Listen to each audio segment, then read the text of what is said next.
For the last 20 years, we've been working on reforming education, getting new ways for students to learn and to grow.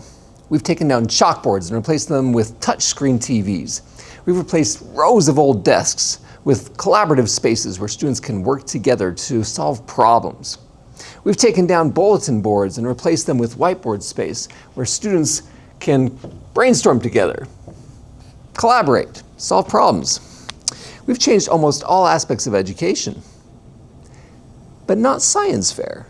So what would you change about science fair? I don't do them anymore. I don't like to do them because it feels like the kids who work really, really hard on them don't win, and the kids who did it the night before or who have parents that help them with it are always the winners. It's always the same kids. So I don't like that. I think it needs to be more broad.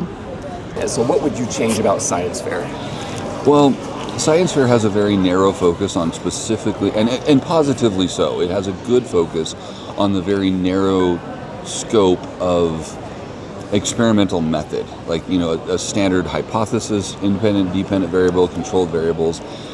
I would love to see science fair be able to broaden itself, and I think a better way to do it would be to approach all of science and all the different kinds of science that go on.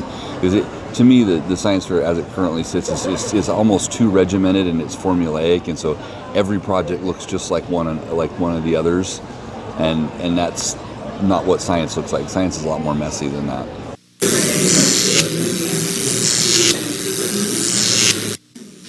It takes a lot of energy to put together a science fair project, and as one who flunked a variety of science courses in an earlier life, I admired the work these 7th, 8th, and 9th graders had done.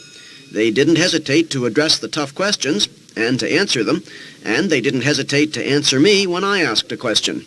Lemons are electric? Yeah, the juices in the citrus fruit perform the electricity. How come, and can you use that to light a light bulb or something?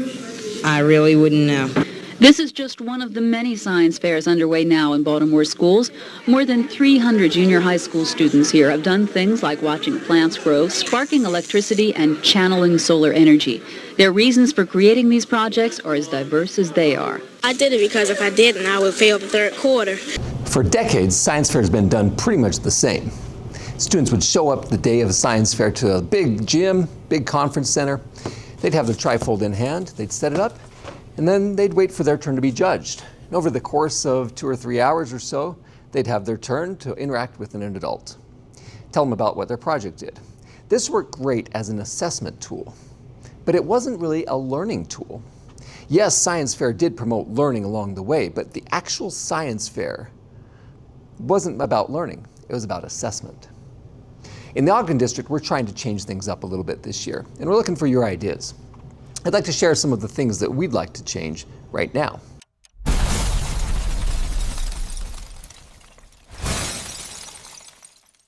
First, instead of calling it Science Fair, we're going to call it Science Symposium. Instead of students going to a large gym, they're going to be grouped together by their content area. All the botany students together, all the physics students together, and they'll go to a conference room. There in the conference room, they'll have the opportunity to present to each other. They'll ask questions, dive into the science. That way, everybody in that room has the opportunity to learn something new about the science that they're interested in. Yes, there will be a judge or two in the room. They'll help facilitate the discussions. But really, it comes down to the students communicating with each other and learning something new. Second, we're going to change the format of what they have to do to present. We've used the trifold for decades and decades, and it works really well for communicating information. But it's not the only way to communicate information. If students want to continue using trifold, that's fantastic. If they want to use a poster, that's okay too. But if they want to explore other ideas, then they're welcome to do so. Back in COVID, we allowed slide presentations.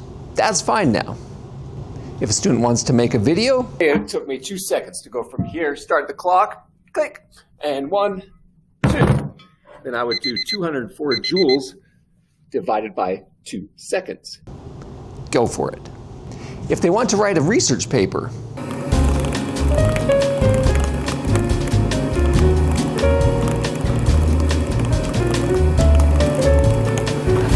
by all means. At any rate, we want students to be able to design their project based off of what they feel would be most appropriate. We sometimes might call this personalized competency-based learning or projects-based learning, but it's part of the new forms of education, right? So let's get on board. And third, in what world do we think it's okay to force a limit on the number of people who can interact on a science project?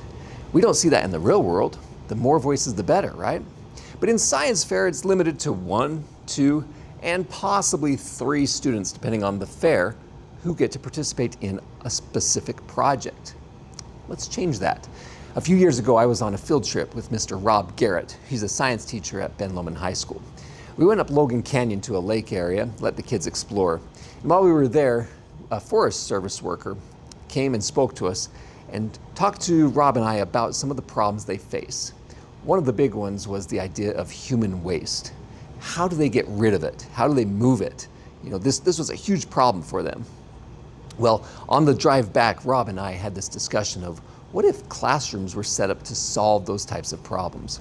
What if over the course of a year, you solve these big real-world problems using your students? We know that more minds are better, so why not extend that to the science fair world? So instead of limiting it to 1, 2, or 3 students, if an entire class wants to work on a project, fantastic. Now logistically, that class would have to send delegates, representatives, to show the world what they've learned, show them the research and the data and their project as a whole. So they would have to select some for that science fair. So with these 3 ideas in mind, we're looking for more. So let's brainstorm some ideas of how we can improve science fair and make it something that's not just meaningful for a handful of students, but meaningful for the world. It's time for a change.